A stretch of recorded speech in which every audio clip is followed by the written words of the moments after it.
So much is being said about trans and gender diverse people at the moment. I have no interest in repeating the hateful, bigoted and straight up dangerous things that have been said and repeated in commentary in recent weeks.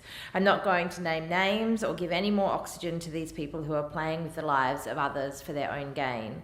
But I do have a message for them on behalf of the people of Newtown.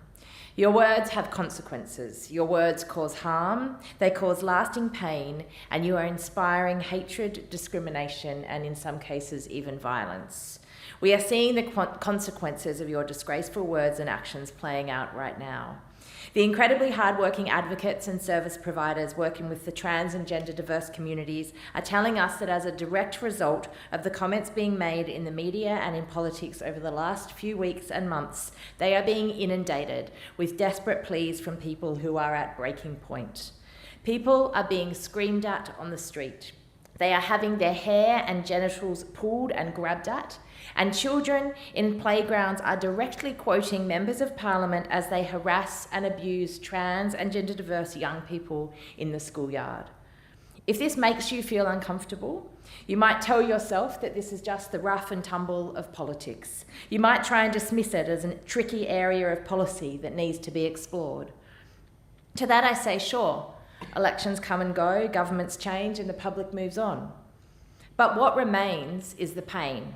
What remains is the hurt and the trauma that is inflicted on individuals and communities whose lives and identities are questioned and invalidated for political gain. And it is a disgrace.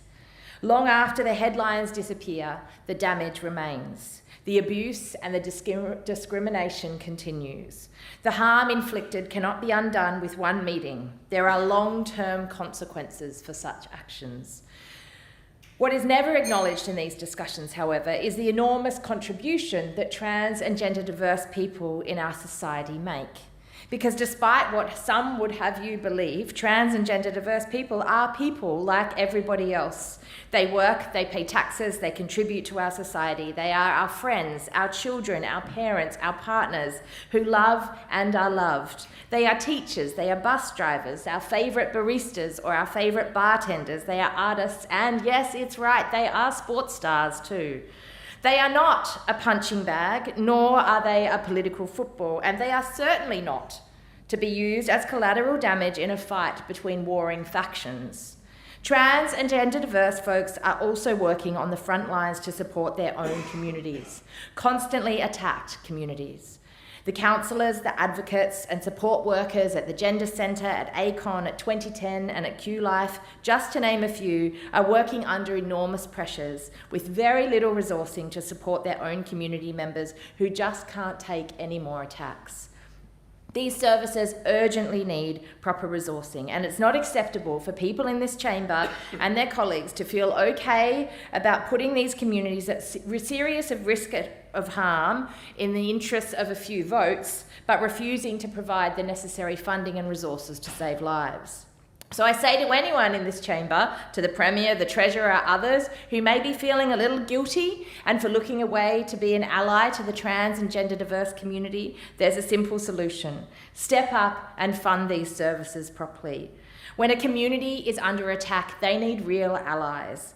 The recent trans and gender diverse swim night hosted by the Inner West Council at Ashfield Pool, with the Dykes on Bikes turning up as a welcoming party to make sure everyone felt safe as they entered the pool, is a clear example of real allyship.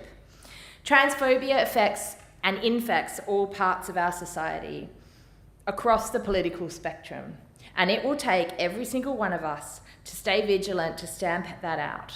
It won't be simple, it won't be easy, but it is absolutely necessary. To the trans and gender diverse people right across the country, from all of my Greens colleagues and from the people of the electorate of Newtown, I say this: we see you, we hear you, and we value you. You are not up for debate. You are valid, you are beautiful, you are loved, and you deserve to be treated with equal dignity and respect.